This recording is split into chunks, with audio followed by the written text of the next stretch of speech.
Hello, my name is Emma Linehan, Senior Business Relations Manager with the Arizona Small Business Association. On behalf of all of us at ASBA, welcome to the Going Green and Going Smart program. At ASBA, we're committed to driving a better environment for all of us to do business by ensuring our small business community has the tools, resources, and competitive intelligence needed to recover and thrive. With the Going Green and Going Smart program, small businesses will have the opportunity to save money, save energy, and then use that savings to continue to grow their customer base. At no cost, you can transform your business by learning how sustainable practices can put money back in your pocket and differentiate you within a competitive market. ASBA proudly supports the initiatives of the Going Green and Going Smart program and encourages our small business community to take advantage of the education and money-saving benefits by visiting greenbizaz.com.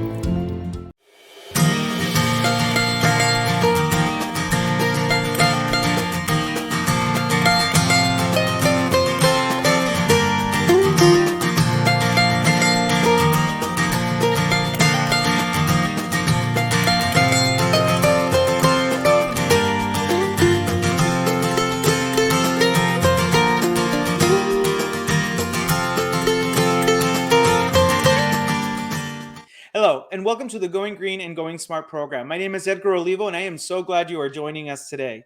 We're going to have a great conversation about how renewable energy and carbon-free energy will benefit small business owners.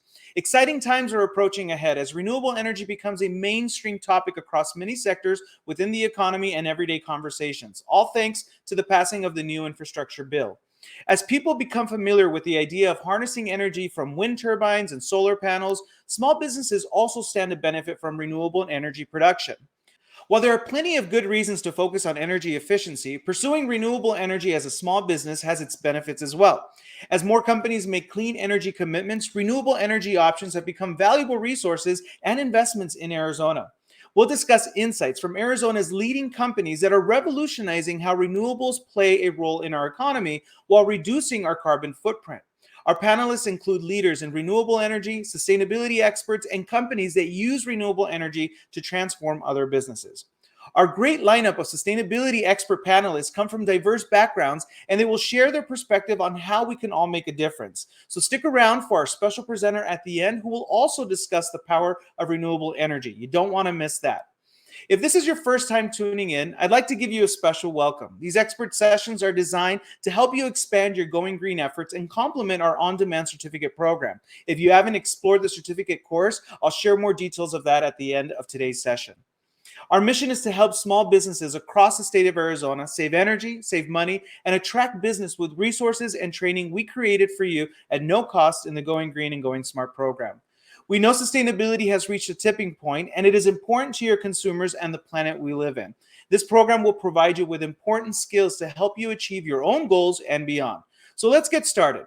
I'd like to start with a simple question for you, and that is, how do small businesses benefit from renewable and carbon-free energy? Entrepreneurs across the country are taking advantage of greener solutions by finding and making renewable options. Since we use energy for just about everything, the growing trend towards greener, more sustainable practices is creating more opportunities for entrepreneurial-minded individuals. This does not seem like a fad that is going away, and it appears that renewables are here to stay. As the global population faces the consequences of a growing society, the reality of finite resources like water is starting to sink in. These concerns, along with the new data on the negative impacts of burning fossil fuels, have created an environmentally and socially conscious mindset amongst different sets of economic players, including consumers, investors, corporations, and governments. Companies and investors looking for profits have taken advantage of consumer interest in cleaner energy alternatives and government-incentivized green business initiatives. With all these factors driving the shift towards renewable energy, here are 5 ways small businesses can envision more clear-cut benefits to a greener future. Compared with fossil fuel jobs, which are typically focused on machinery and very expensive, the renewable energy industry is more labor-intensive. This means that renewable solutions like solar panels need humans to install them, and wind farms need technicians for maintenance. In addition, on average, more jobs are created from each unit of electricity generated from renewable sources than from fossil fuels. Another major benefit to the job creation within the renewable energy industry, growth in clean energy can create positive economic waves.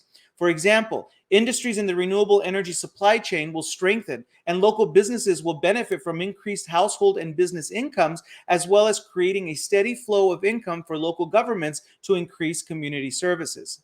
More people are worried about rising fuel and energy costs, but renewable energy is providing affordable electricity across the country already, and it can help stabilize energy prices in the future. Renewable facilities are not cheap. However, they do ultimately operate at a lower cost, essentially making their fuel free. In contrast, fossil fuel prices can vary dramatically and are prone to substantial price swings. Using more renewable energy can lower the prices of and demand for natural gas and coal by increasing competition and diversifying our energy supplies. And an increased reliance on renewable energy can help protect consumers when fossil fuel prices spike. The air and water pollution emitted by coal and natural gas plants is linked to breathing problems, neurological damage, heart attacks, cancer, premature death, and many other serious problems. Wind, solar, and hydroelectric systems can produce electricity with no associated air pollution emissions. Geothermal and biomass systems emit some air pollutants, but total air emissions are generally much lower than those of coal and natural gas-fired power plants. A healthier community means a longer life with less visits to the doctor. When a community is healthy, it can enjoy travel, leisure, and produce work they are passionate about. Wind and solar are less prone to large-scale failure because they are distributed and modular. Distributed systems are spread out over a large geographical area, so a severe weather event in one location will not cut off power to an entire region. Modular systems are composed of numerous individual wind turbines and solar arrays. Even if some of the equipment in the system is damaged, the rest can typically continue to operate. Water scarcity is another risk for non-renewable energy plants since they depend on having sufficient water for cooling, which means that severe droughts and heat waves can put electricity generation at risk. Wind and solar systems do not require water to generate electricity and can operate reliably. The need for resilient, clean technologies will increase as weather conditions change. One of the most obvious ways that renewable energy can save businesses money is by reducing their energy bills. Companies can install solar panels, wind turbines, and other forms of renewable energy on their properties and use them to power their operations. Depending on how much capacity they install and their energy usage, these resources can cover a significant portion or even all of their energy needs. The science is clear. Renewable energy is the way to go. Small businesses must keep a close eye on new ways they can operate, sustain, and grow their business with green technology that is already here to stay. Let's now jump to our next segment and meet our expert panelists. As you just learned, wind turbines and solar panels are an increasingly common sight. But why? What are the benefits of renewable energies and how do they improve our health, environment, and economy? I'm excited to introduce our panelists to you because they get this topic and are making a difference in their communities as well as the organizations that they represent. Make sure to grab your notes. We're going to have a great conversation. Okay, let's meet our first panelist. Russ Patzer is the CEO of Sun Valley Solar Solutions for almost 16 years. Sun Valley Solutions is an award-winning solar power dealer that sells and installs residential, commercial, and utility solar electricity. Their objective is to transform the way Arizona homes and businesses are powered.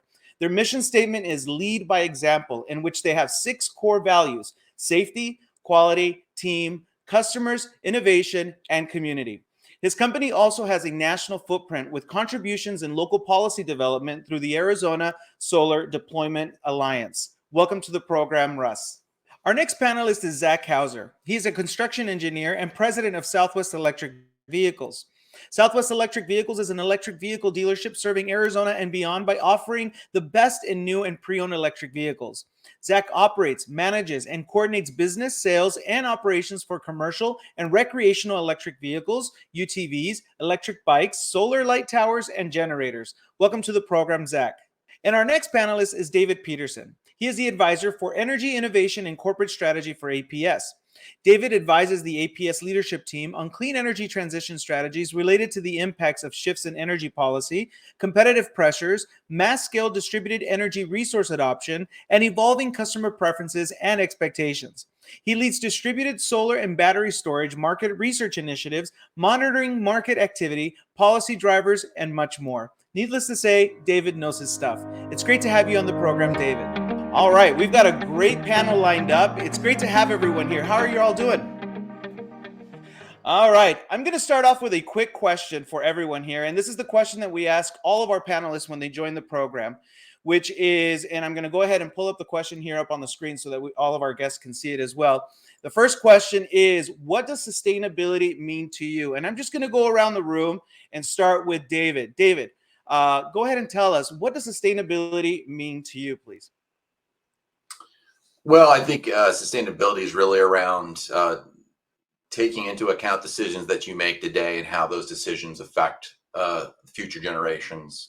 And I think predominantly it's around environmental issues concerning energy, water, waste. So again, what you consume and how you dispose of things that you use, to me, are kind of the fundamental pillars of when I think of sustainability. Right, right. And Zack, let's hear from you. What does sustainability mean to you?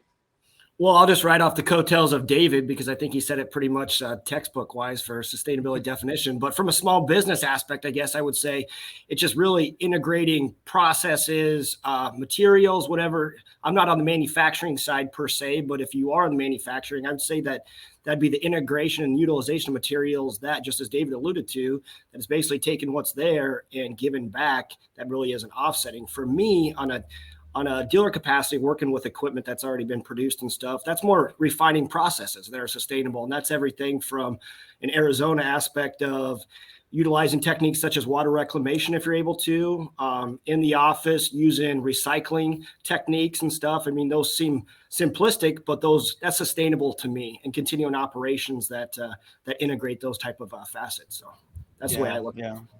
It's looking at all the aspects of the business too.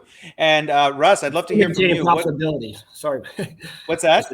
So running your business in a sustainable manner and still maintaining that profitability aspect. Yes, because it is possible. It is completely possible. Yes, yes. And Russ, let's hear from you. What does sustainability mean to you?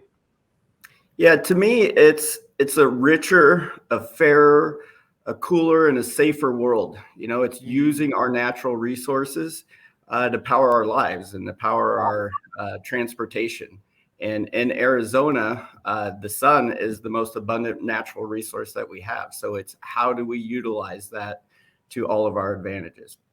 Yeah, I love that everybody touched on, the repurposing and using what's already available for us to stay afloat and keep going.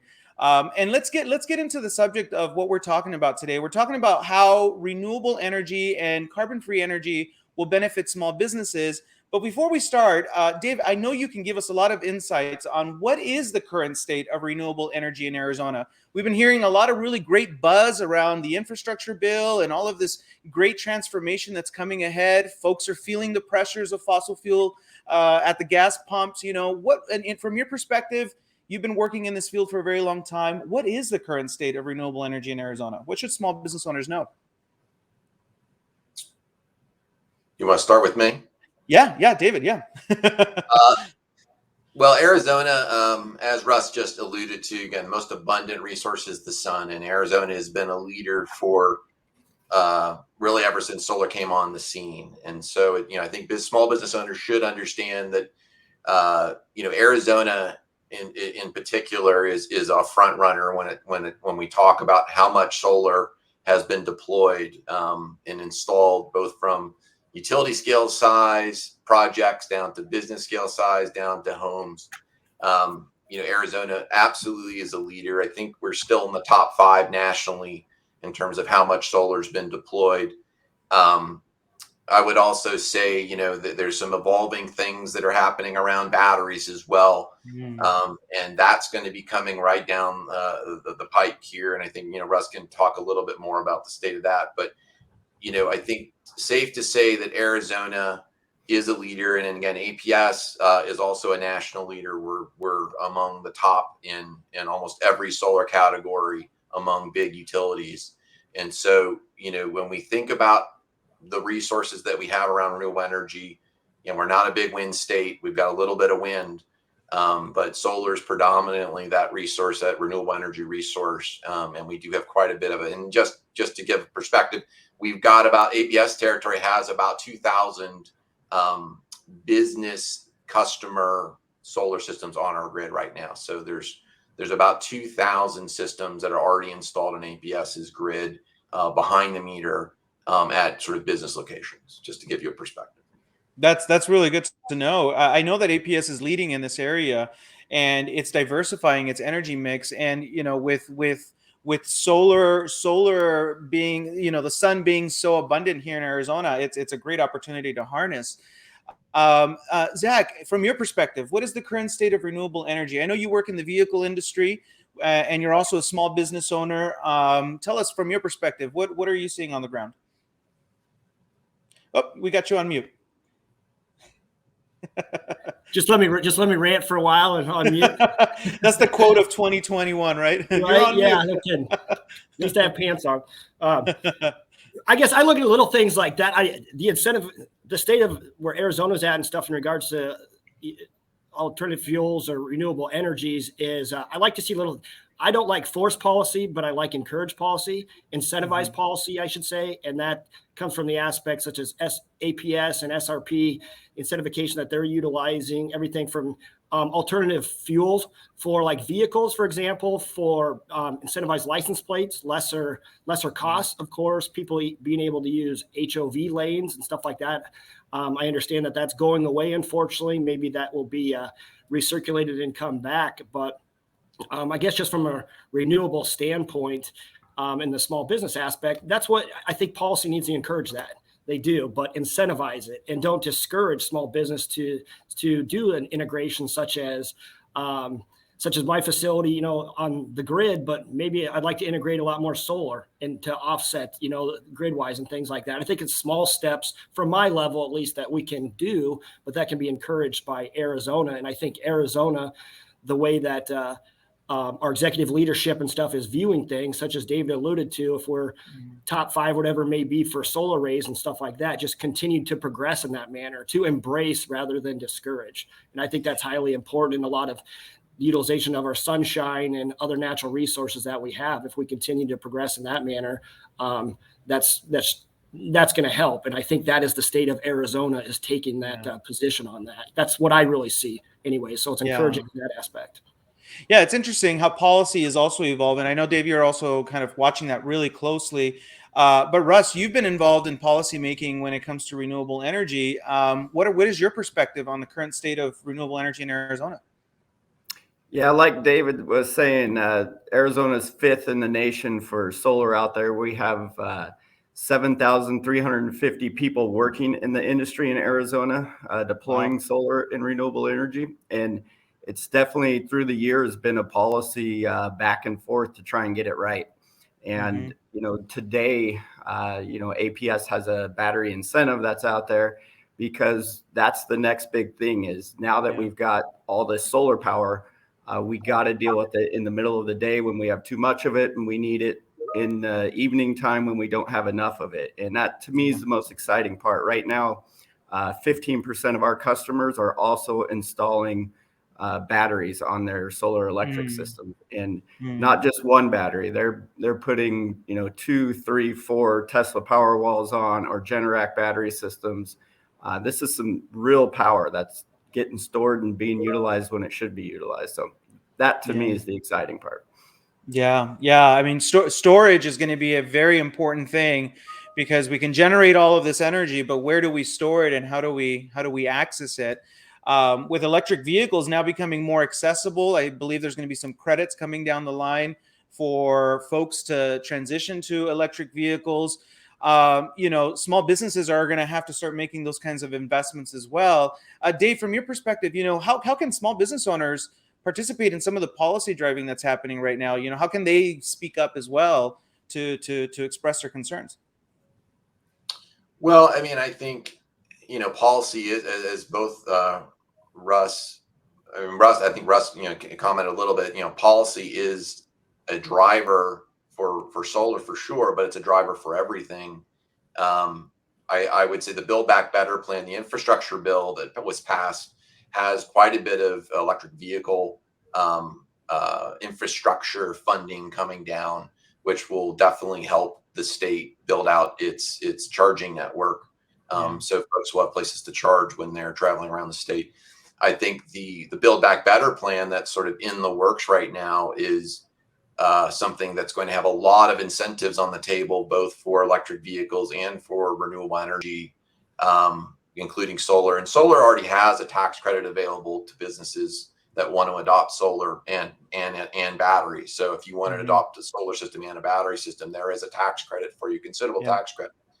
And the Build Back Better plan will extend those tax credits.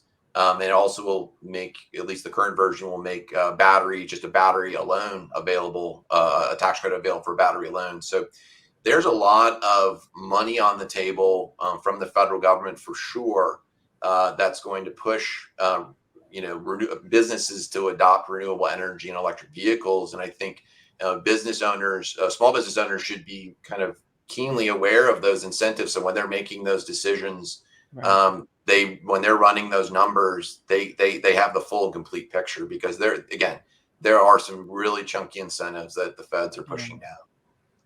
Yeah. As Zach was mentioning, we got to have a little carrot at the end to be able to get folks to make the right choices, but then pushing folks towards that could create some resistance. So that's an interesting scenario, and it's exciting to watch as it evolves here in Arizona. So I'd like to jump on to the next question. And that question is, what do small business owners need to consider before investing in renewable energy? And David, you already started kind of talking about this, but what else would you add to this? I think Russ is probably in the best position to talk about that, like specifically what small businesses are looking for, because he's dealing with those folks on a daily basis and advises them. From a utility perspective, I would just encourage them to understand their rate plan that they're on. Like, again, certainly if you're adopting solar, understanding whether it's an SRP plan or an APS plan or whatever your utility is, understand the rate plan that you're on and how it works for you. And then how whatever you're adopting, if that's an EV or a solar system or a battery system, how that's going to change the way you use energy. And so I think making sure you do your homework beforehand, and a good quality vendor is really important. So making sure that you go with some of the better folks, like Russ's team, because they're going to be able to help you work those numbers in a way that doesn't leave you sort of guessing. Yeah. I would add too that I'd be remiss to not mention the APS Trade Allies. There's a great support system for small businesses who are ready to make that transition. And we'll get to you, Russ, in just a minute. But Zach, from your perspective, what do the small business owners need to consider before investing in renewable energy? You moved into an industry where you're selling vehicles with renewable energy. What is your perspective on this? Yeah, I think it's a great question. Of course it is, but I think one of the most simplistic things is you got to look what your return on investment is. And so if you're going to put forth the infrastructure and things such as that, I think people inherently want to do what's in the best interest of most people. Most people are going to be inclined to do what's in their best interest for themselves, perhaps. But I mean, in the aspect of business, you got to look what your return on your investment is.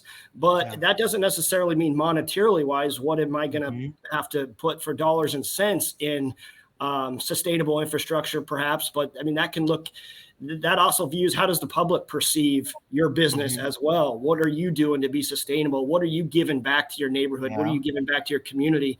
What are you giving back to Arizona in general? And I think that's highly important. I really do. That publicity alone, I want to say, that's a great marketing tool. And I'm just looking at it here, from an aspect of a business on my return on investment. So I think somebody needs to consider all those peripherals. Maybe it does cost a little bit extra to integrate, a sustainable practice. However, what could that return ultimately give you? And so I look at different angles as opposed to just the black and white. What is it going to cost me to do that? You got to look at the long term, and you got to look at all the peripheral aspects of it. So that's kind of an elongated answer, but that's when I go and view any type of thing such as this. But again, I do believe in people inherently want to do what's in the best interest of most people. And so I think that's a factor that needs to be understood or spoken about. Yeah. And there's consumer data that backs up everything you just mentioned. 8 out of 10 consumers are willing to pay a little bit more with a business that's doing green innovation, things for the environment, taking care of their community, doing the right thing all around. So there is a lot of data that's showing consumers are ready to purchase with small businesses that are doing this kind of transition. So I'm glad that you mentioned that. Now, Russ, let's get to the meat of the question. I know you work directly with the small business community, helping them make this kind of transition. What is your perspective? What do they need to consider? What advice would you share? Yeah, both great statements made previous to me, because it is customers. It's not just all about ROI. There's a lot more to it. Yeah. So to add to that is tax liability. You know, what is your tax liability? You also depreciate this asset because you're buying it. And so between the tax credits and depreciation, about 50% of the system cost is paid for through assistance, basically. And then, you know, how much electricity do you use? Like David was talking about, what's your rate plan? When do you use the energy? You have demand charges, you have just per kilowatt hour charges. So you need to work with somebody who really understands what it's going to do to the bill, because it's not going to take care of everything on there. And then, you know, if it's going on the roof, what is your roof condition? You know, should you have your roof redone before we put solar on it, so later on you don't have to remove it to then fix your roof and put it right back on? And what I love about it is we're doing a lot of covered parking. So you can have covered parking in your parking lot with solar panels.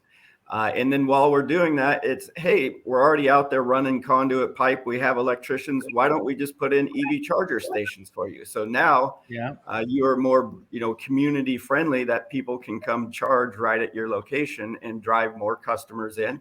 And right now it's driving more employees in, because right now we're all needing more and more employees. And to have electric vehicle charging stations at work is an attractive thing for people to get more employees as well. Yeah. And then I was thinking about, you know, the time that it takes to charge your vehicle. That's a purchasing time. You know, that customer could be waiting or maybe going into your business as well. And it's a good driver to get folks to come to your business as a way to, you know, to boost the economy through charging stations. That's another kind of one of those things that I'm thinking about, you know, as the charging station network gets built out around the country and in Arizona, there's going to be opportunities to build around that. You think of gas stations, they have little convenience stores. There's opportunities there as well.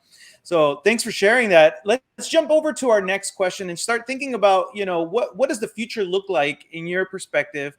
What does a carbon-free future look like? In past sessions, we've talked about what it looks like to not, you know, use plastic, and, you know, plastic, you know, you need carbon to produce plastic currently, but, you know, there's other biodegradable options. But, you know, in terms of renewable energy, what could the future look like?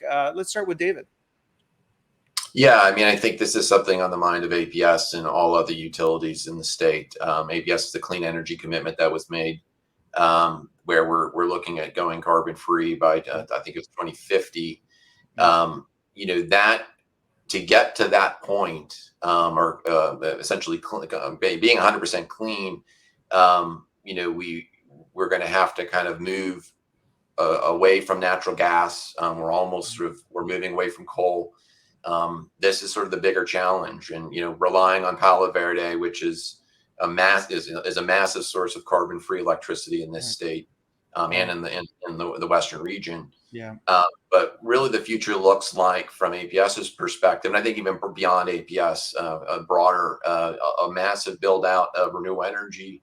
A lot of batteries are going to be required to store that energy, so we can use it when we need it, when the sun goes down. And another piece of this is likely going to be hydrogen in some capacity.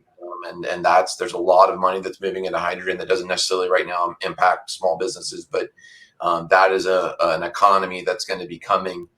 And a lot of the questions really haven't been solved yet. And I think that's the bigger question, is like, what are the winners going to be here? What are the technologies that are going to get us there? I think we've got a pretty good idea, but getting there in the time frame that we're looking at is really the biggest challenge, and making sure you know, it meets the needs of society. And, you know, again, is the grid reliable? Are people's lives still as convenient as they were before? And that's sort of that's the challenge for everyone in this space. Is figuring out what the technological solutions are, but also how those are applied in real time with people in their everyday lives. Yeah. If you're a small business out there listening to what just Dave said, I heard nothing but opportunities. This is opportunities to innovate. This is an all hands on deck approach for all of those challenges that we're currently facing that we still need to solve. I feel a sense of urgency. That's why I'm excited to host these programs, because we got to get information out to the small business owner, because there is a massive opportunity to be part of that solution. And it's exciting to hear how APS is making that transformation and publicly made a commitment that is rippling across the industry. I mean, I see it across many other companies who are also making clean energy commitments and making green commitments, like Zack. Zack, what does a carbon-free future look like to you? That's a question that can be expanded on big time, I guess, but I don't. That's very difficult to say. At least the way I perceive it is, I see a carbon neutral future. Carbon free, I think, theoretically it sounds neat, but I just don't understand how that's possible from a business aspect. Just as you alluded to, Edgar, I think this is a wonderful opportunity for people to be innovative and come up with business ideas such as recycling batteries. Batteries are going to be huge. They're going to become more and more efficient, but a lot of utilization right now is AGM, so your absorbent glass mat batteries and stuff, and that's rather intrusive to extract, and no different than, I suppose, lithium, just a different type. But how do we make a life cycle capability out of those, where there's always going to have to be an extraction period of those and process rather, but how when their usable life is done, how do we retain those again back in that life cycle? And so that's where I see a carbon neutral aspect of it. And so a carbon free future, I think, is going to be highly difficult unless we perfect nuclear fusion, perhaps. I think hydrogen, such as David spoke about, is definitely good technology. On David's side, I think solar is obviously an excellent investment, but opportunity there. But again, it's when the panels and the battery systems have used their life, how do we recycle those? And so I think there's going to be some innovative individuals that come up with some neat business opportunities to do that. But the actual carbon free, yet to be seen, I guess, and how we'd actually achieve that. I think there's a lot of variables and too many questions there, but I think there's a lot of opportunity to make it a carbon neutral future is what that's interesting. Yeah, that's really interesting. There's a lot of money to be made in recycling. I know that there are massive companies being built to recycle electronics just to get those chemicals out of the landfills. And with solar panel recycling, that's also a new frontier. Russ, what does a carbon-free future look like to you? I know, carbon-free, carbon neutral, these are all terms that we throw around, but from your perspective, what would you like to share? Yeah, no, all great perspectives there. To me, it's I love to mountain bike, and when I mountain bike to the top of the mountains around the valley and I look down, I just see smog everywhere, and I hardly see any solar panels. And once you get above the valley, you're like, wow, we still have a long way to go. So to me, it's the one day that I get to take that ride and I get to look down and I get to see nothing in the air and just bright, shiny solar panels all around. Great partnership with the utilities and individual customers and businesses. It's going to take all of us, and it's going to take us being united. We can't be on different paths. This is a journey that we all have to do together. We all have to integrate together. I'm really looking forward to the day when the self-driving cars and people don't even have to have a car, because one will just come pick you up and drop you off wherever you need to go. So to me, it's nothing but opportunity and an excitement, because it's going to be a whole different world, and watching it unravel is just super exciting to me. Yeah. One of the things that I like to see when I'm driving to a business is, and you mentioned it, was the solar powered covered parking areas. We have a lot of parking space that could benefit from those shading, and and the business can power itself. I think, was it Fry's? They show you just how much energy they're producing from their parking lot. If every business could do that, I would shop immediately at that business, because that's a really cool way to demonstrate with numbers, data, the impact that this is going to have. But also, not seeing pollution anymore. I think that's going to be an exciting moment as well. Well, I love how Russ said that, just based off of, that's the synergies amongst, everybody. And that's all taking a look at it. And just like you said, Edgar, what is being produced by that? How many businesses could, institute solar panels and stuff? And I want to be mountain biking with you too, Russ, by the way, and see that same thing. Be able to see the solar panels. Well, Zack, you have an opportunity with electric bikes. Aren't you working with one of the national agencies in the parks area?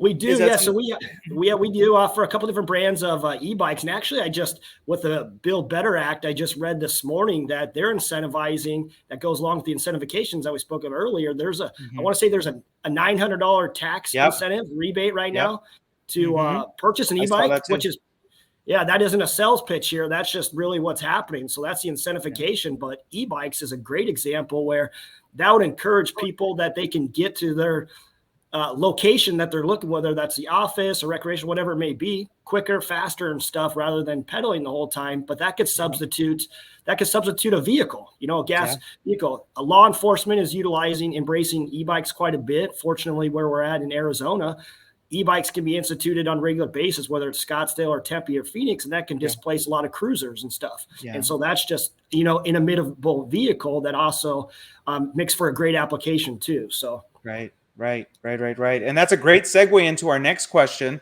As we close out our panel conversation, this has been great tips that everyone has been sharing. David, we'll start with you. How will renewable energy benefit small businesses in Arizona?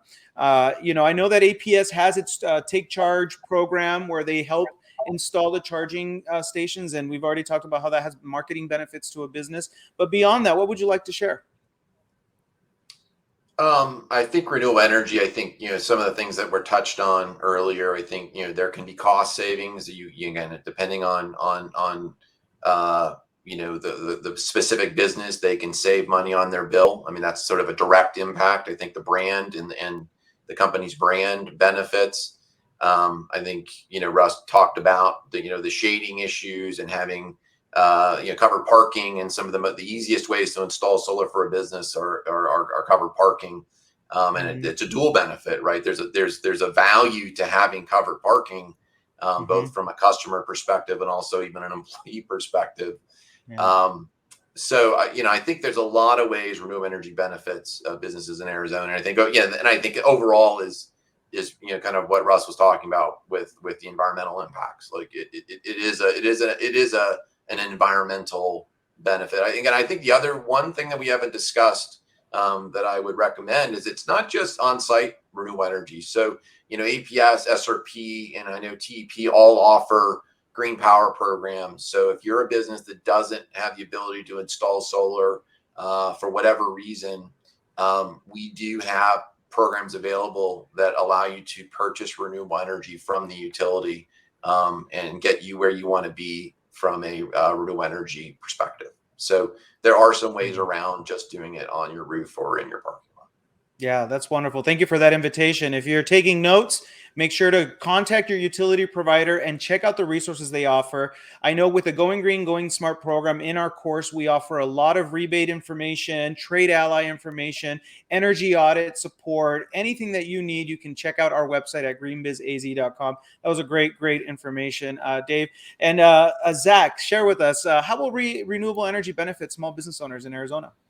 Well, I mean, just broadly, I think it's obviously everybody. It's going to benefit everybody, but it is reaching out for, saying you own a small facility, large facility, whatever it may be. That's reaching out to organization or company rather, like Sun Valley Solar Solutions, and having them do an installation, but doing a usage analysis where you can see what you're actually using, what the installation looks like, and then if you're able to basically turnkey a setup where you're off the grid, just a power savings alone, just like David had alluded to, where you're off the grid. So what kind of power saving? I mean, that's not a small step. I mean, that's a really big step. I can only imagine if, that really caught on, which it seemingly is, that a lot of different organizations did that. The savings there alone, that would benefit the small business just from a power aspect of it, being able just to utilize the power that they're taking from their own solar array system, but then just collectively wise for Arizona in general.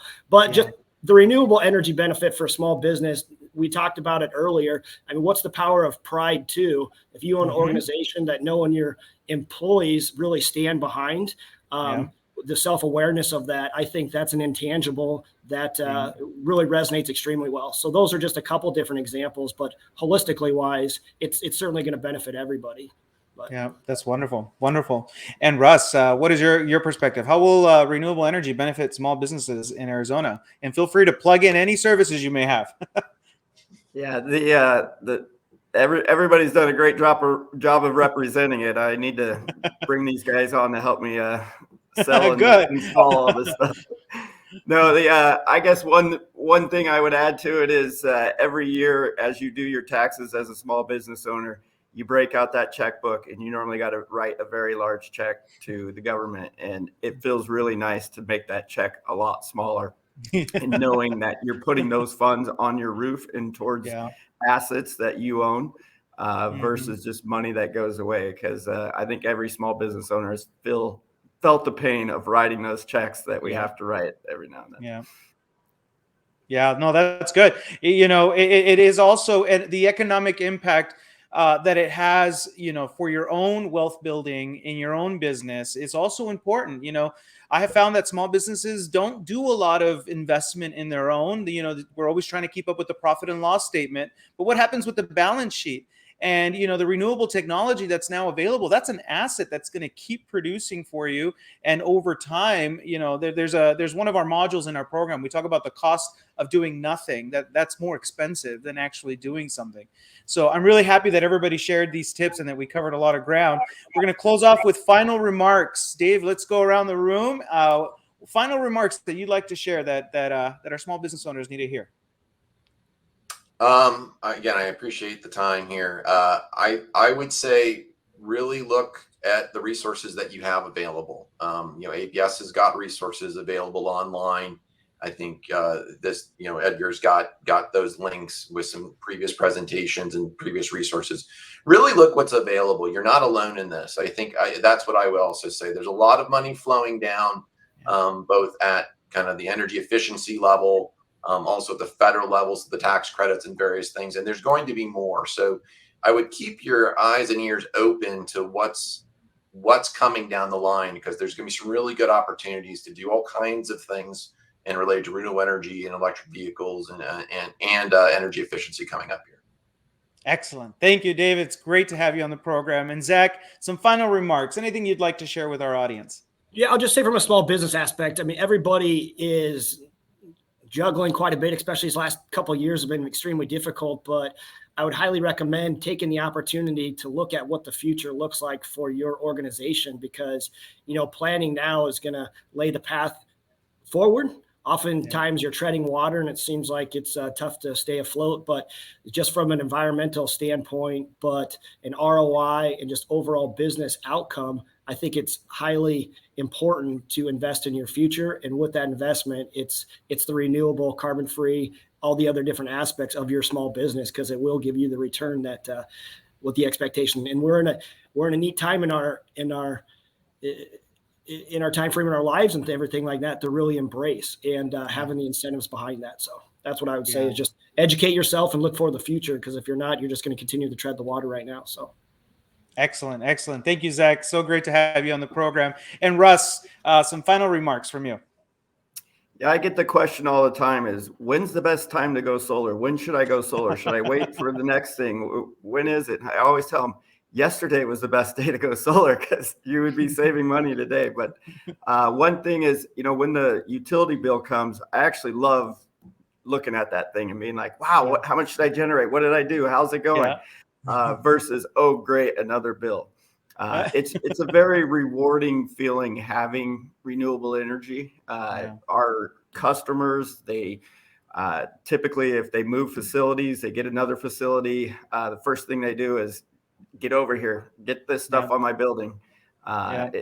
It's been really neat to see how much people enjoy it and really appreciate that they invested in it and took the time to do it. So.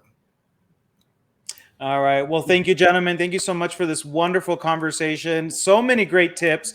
I hope for everyone at home that you were watching, you were taking notes, and I'll make sure to put links to all of the organizations that we mentioned here in our call. So thank you so much, gentlemen, for joining us today. I hope to see you again soon.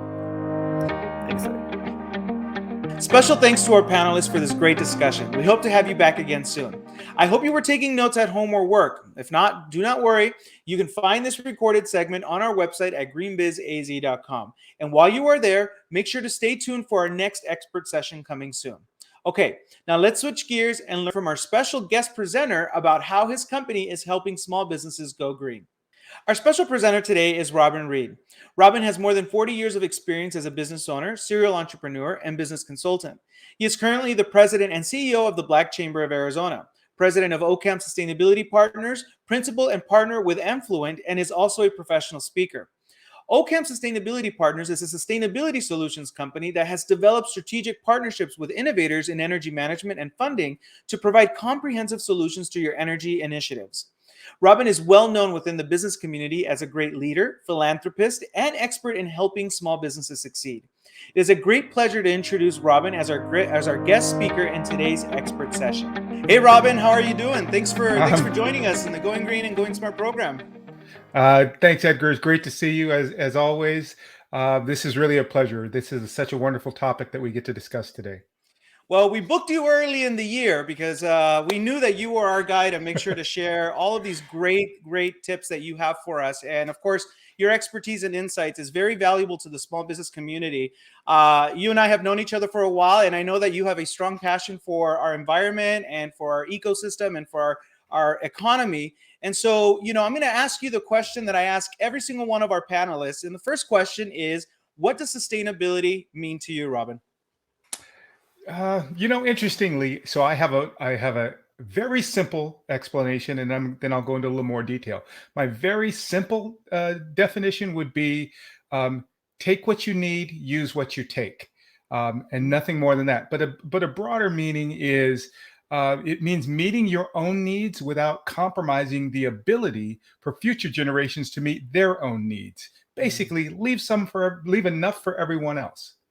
And I think it's important to note as well. We talk about sustainability often in the very linear way of environmental, but sustainability, that using that same definition, applies to social and economic resources. Right. And it's something that a lot of small business owners have to consider and think about as we're investing in our business, we're trying to scale.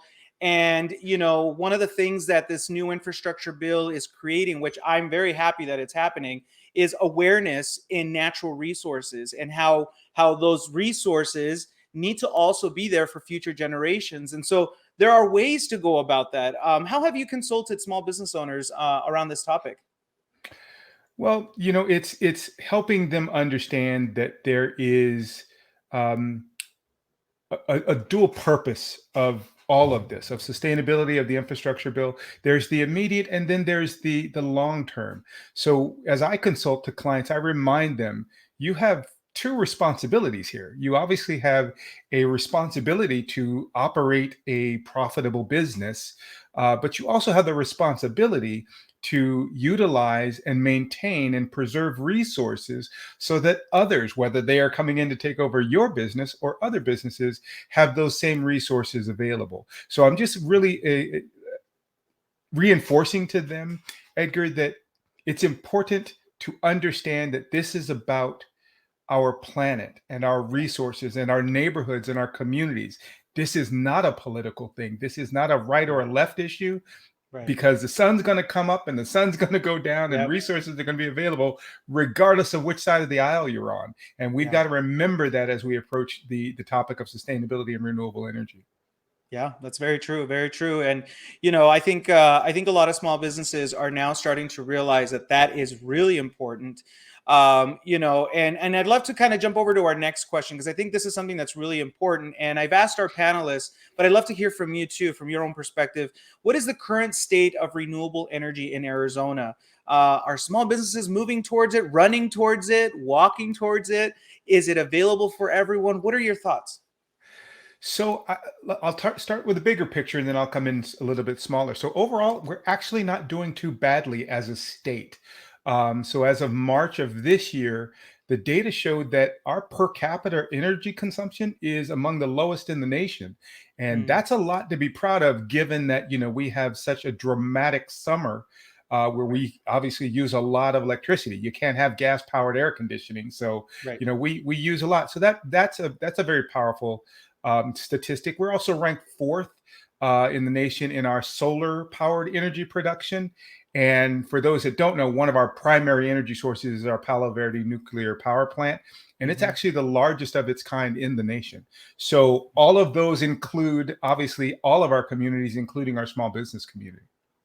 Yeah, and to me, it's really exciting to also know that utility providers are making clean energy commitments, so that at least when I turn on the lights, I can feel good about my utility provider bringing in cleaner energy. We're in the desert, water is very scarce, but we have abundance in solar energy, and I know that that's something that APSs also have been investing in, and making sure that we can produce enough solar energy to keep up with the demand.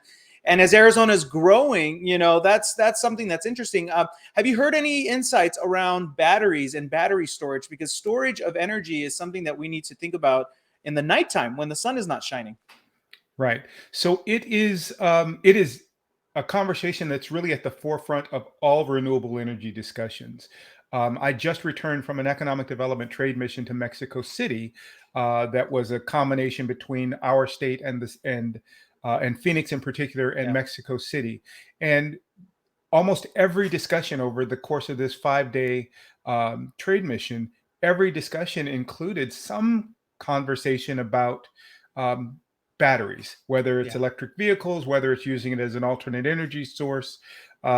So yes, we are doing very good in that area as a state. Arizona is very involved in all of not only the discussions but the practices. We are certainly, as we look to develop, we're trying to attract companies that might be at the forefront of some of that battery technology. We certainly know from the electric vehicle standpoint, we've got Lucid Technologies down in Casa Grande producing those.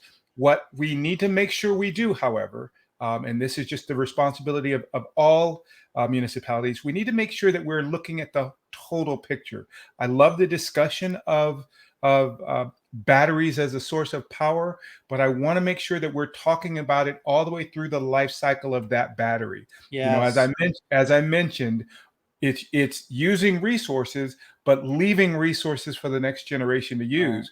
We've got to make sure that we're not leaving, both figuratively and literally, we've got to make sure we're not leaving the next generation with a bunch of dead batteries. Yeah.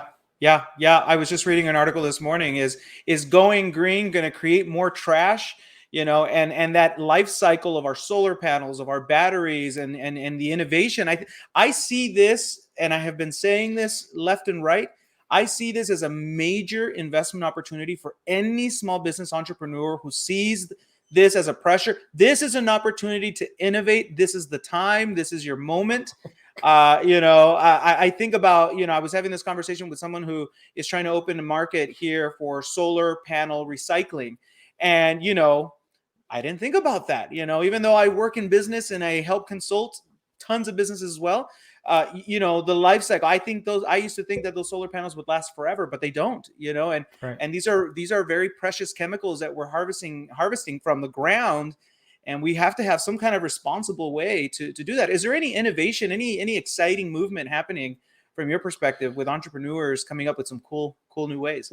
Well, I read an article, obviously, as someone who does this as part of their career pursuits, I'm always checking out what's happening.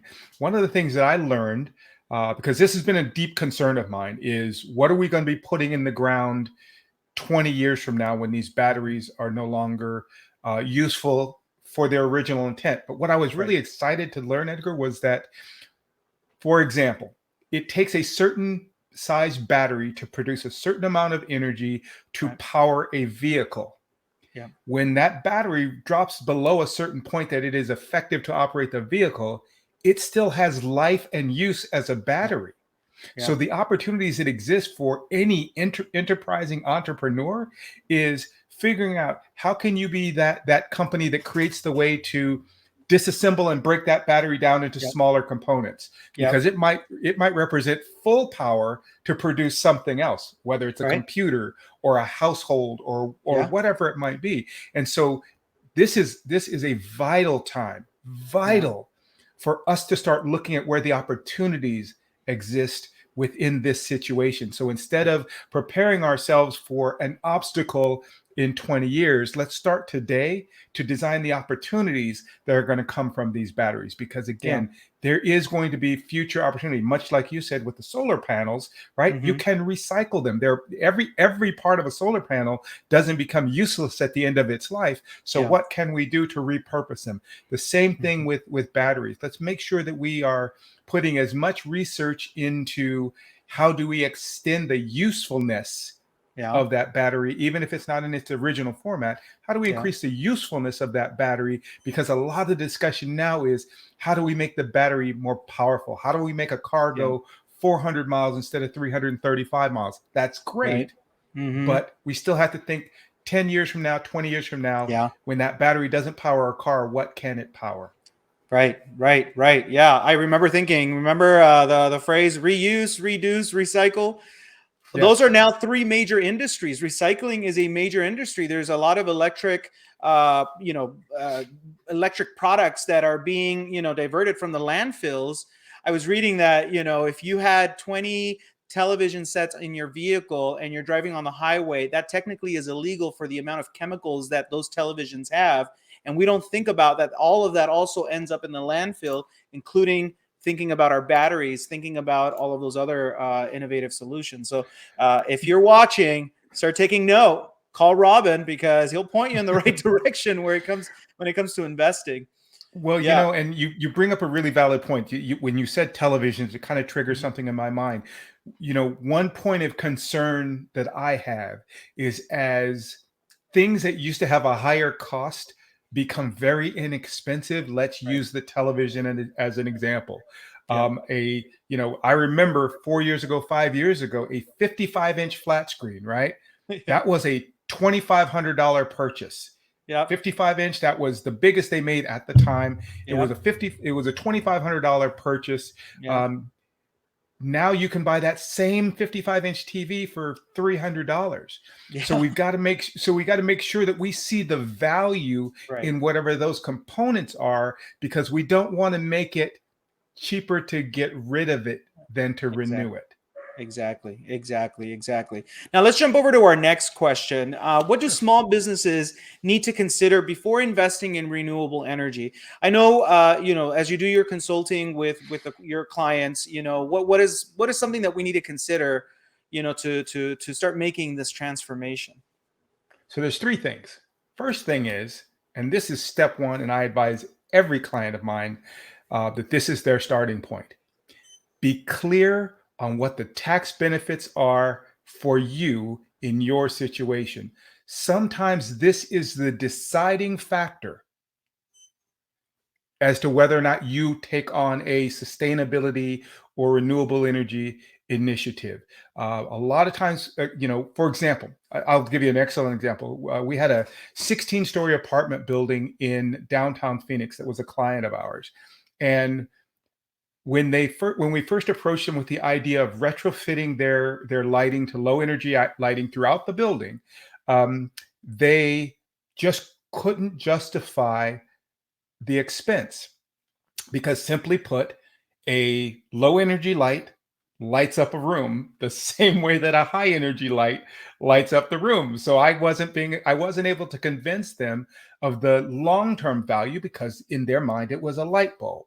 Well, when we looked at what was being offered by our utility companies in the form of rebates and incentives, we actually found that one of our largest utility companies was providing a very significant rebate incentive to commercial companies for switching to low energy lighting. We were able to provide 100% of the lights. They provided 100% of their own labor. We provided the lights using the rebate funds. My company still made a profit. They never wrote a check. Wow. So now you've got monthly energy savings, you've got a social responsibility savings, and it actually didn't cost them any money, because we were aware of what tax benefits and other utility incentives were available to them. So the first thing I do is encourage them, please talk to a professional, whether it is someone like myself, an energy professional, or a financial professional or tax professional. Know what is available to you, because it might be maybe the deciding factor in the decision you make. That's one. The second is be clear on what the ROI is. What is the return on investment for making this? Sometimes it is, expensible. Sometimes you can do it all within a year, right? And if you can do it in a year, you can expense it out, and then you really don't have the cost is written off.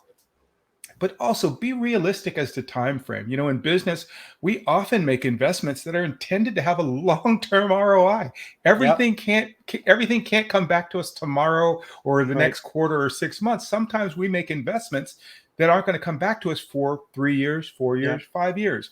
So make sure we look at renewable energy in that exact same light. Let's see, yes, it may be a significant cost, but will we get that back? And will the ongoing savings after we have our return on investment be worth it? If you started your business 5 years ago and you think you're going to be in business another 20 years and you're going to return your investment in 5 years, well, that's 15 years to 20 years worth of great savings. Make sure you pay attention to that. And then lastly, from the social responsibility standpoint, let's realize that part of this effort is to preserve resources for the next generation. So in exactly the same way, we operate our businesses to provide future resources for future generations, right? As we build a legacy, we as business owners, we work to build a financial legacy so there's something left for the generation to follow. We can do the same thing with our energy resources. So let's make it part of the legacy we leave to the next generation. That's fantastic advice. I think one of the exciting things about, for a small business to start the transformation, and you brought it up and succinctly said, everything can be measured. This is something that can be measured, and then there's tangible and intangible benefits. And the intangible is that you're going to have a healthier community. They're going to want to buy with you. There's a lot of data that supports that consumers are ready to spend a little more with businesses that are doing the right thing. And so that ROI will definitely be covered with this kind of investment. And of course, looking at resources, who to talk to is very, very important. And I'm very glad that you're providing this kind of counseling, because a lot of small business owners don't know where to start. This is why we created the Going Green and Going Smart program as a fundamental basis of information, and then start pointing you towards all the financial rebates that are available, because you can pay for this investment. And there's a cost of doing nothing as well. We won't get into that, but that's also higher than actually investing in going green. Let's move on to our next question. And Robin, you're a professional in this industry. What does a carbon-free future look like, if that's even possible? So let's first start with, just in case you have any in your audience that doesn't know what that means. We hear phrases like this, but carbon-free just means that emissions are not being produced. That's the simple explanation of it. A carbon-free future, we're actually already beginning to see the beginning stages of it with the proliferation of electric vehicles. For example, Lyft, the rideshare company, they have a 2030 initiative to have all of their drivers operate electric vehicles. Now, we can just say, oh, okay, great. So you're just going to say, if I want to drive for Lyft, I need to have an electric vehicle. But really, their initiative is way stronger than that. Their initiative, they're sitting in front of Congress saying, we need to change how we create value in the purchase of an electric vehicle, because one thing we know is that a significant percentage of the drivers are represented as minority communities, and minority participation in the acquisition of electric vehicles is far below the average. So how do we get, so that we don't displace these drivers, these gig workers, how do we create that value? Well, one way we do it, and this is what Lyft is using their significant leverage to do, is they're trying to influence Congress to say, how do we create point of sale benefit to automobile purchasers? So we create that incentive. So if you're going to get a $10,000 or $7,500, or in the current discussion, $12,500 tax benefit from purchasing electric vehicle, how do we make that at point of sale?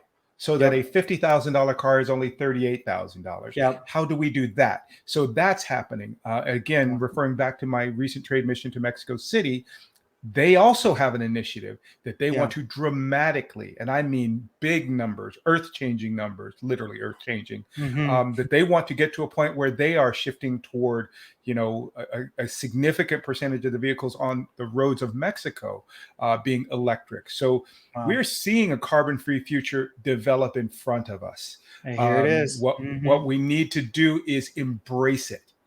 We need to embrace it, and we need to figure out how to expand it. Again, emissions aren't just vehicles. Sometimes it's your power plants that, you can go to areas, certainly on the East Coast and the Midwest, where you've got these power plants or manufacturing facilities and these big billows of smoke coming out of the building.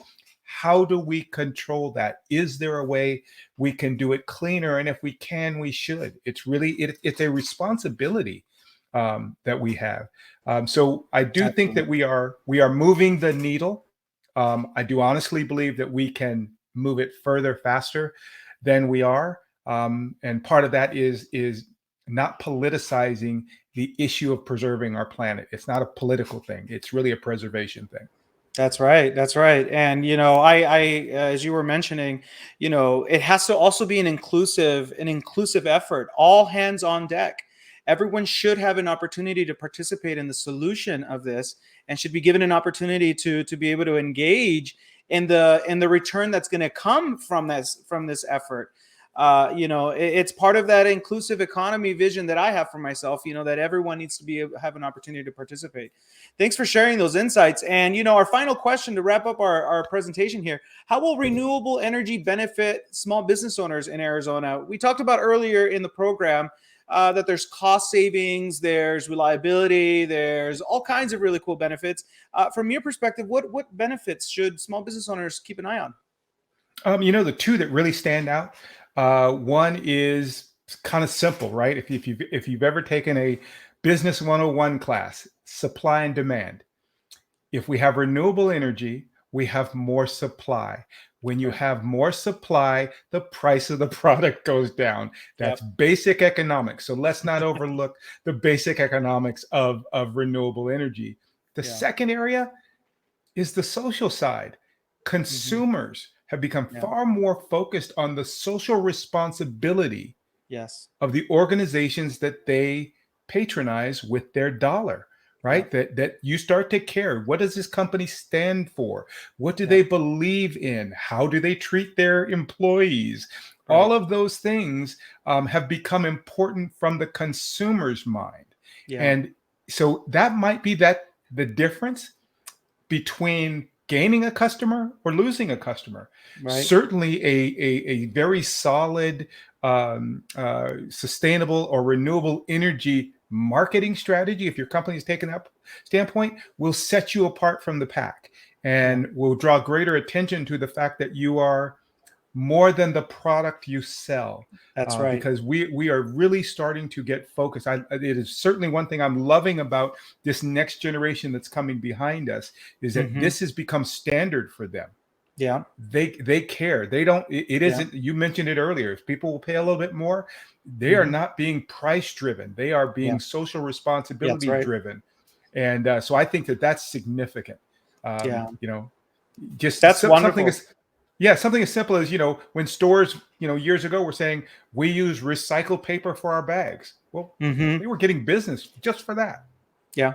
That's right. That's right. Yeah, no, it's interesting that these these economic shifts, societal shifts, there are a lot of really good things happening, and our next generation is definitely putting a lot of emphasis and making sure that we all feel included in the participation of the economy. The dollars do drive where things are going to go, and the next generation is saying it needs to be inclusive. So I love that we're talking about that in this conversation. And it's always really great to talk to you, Robin. Do you have any final remarks that you'd like to share? Anything that we didn't cover that you want to make sure small business owners know? This is, I'm going to end with this because I think this really sums it all up. We've all heard the phrase, think globally, act locally. That really encompasses this concept. This sustainable, renewable energy is a global initiative. Trust me, I travel the world. I talk about this in other parts of the world. This is a global issue. Sometimes we can get so caught up in it being global that we forget there's something we can do every day. Let's remember to act locally. Let's remember that when we have an opportunity, whether the most you can do is turn out that light behind you when you leave a room, the way our parents used to tell us a million times, or whether it's supporting that kind of initiative, or putting low energy lighting in your own home, or if it fits your lifestyle, putting solar on your home. We have to remember to act locally, because if everyone acts locally, we create global change. And I think that's the thing to remember is we don't all have to do something big for something big to happen. That's beautiful, beautiful way to sum up this entire conversation. Robin, thank you again so much for making the time to share all of your expertise and knowledge in this area. We can't wait to have you back again in 2022. So make sure that you leave a little wiggle room, a little space for us there next year, because I know you're very busy and you're doing a lot of good stuff for the world. So thank you again, and thank you for joining us in this session. Thank you. I really appreciate the opportunity. Thank you, Robin, for your great presentation. And for you at home or work watching, I hope you enjoyed our program today. We're excited and honored to play a role in helping our small business community go greener and cleaner for a brighter future in Arizona. If you want to take what you learned here to the next level, I invite you to check out our website, greenbizaz.com, to learn how you can earn your Going Green and Going Smart certificate. Our certificate course can be completed in less than 60 minutes, and you can learn at your own pace. These expert sessions complement perfectly what you can learn by earning your Going Green and Going Smart certificate. You will learn how to build a sustainability plan, conduct your own energy audit, create a green marketing plan to help you attract business, and connect with fellow small business owners in our online community. This program is designed to help you and find ways to implement affordable strategies for energy efficiency, discover smart energy devices, conserve water, reduce your waste, and connect to a community of resources. Start your transformation with us and earn your Going Green and Going Smart certificate at no cost to you by visiting greenbizaz.com. And while you are there, make sure to check out our awesome rebate programs brought to you by the APS Solutions for Business team. These rebates will help you pay for your Going Green investment, and the team is very happy to help. Help us spread the word with your business colleagues by sharing our website and follow the conversation using the hashtag GreenBizAZ.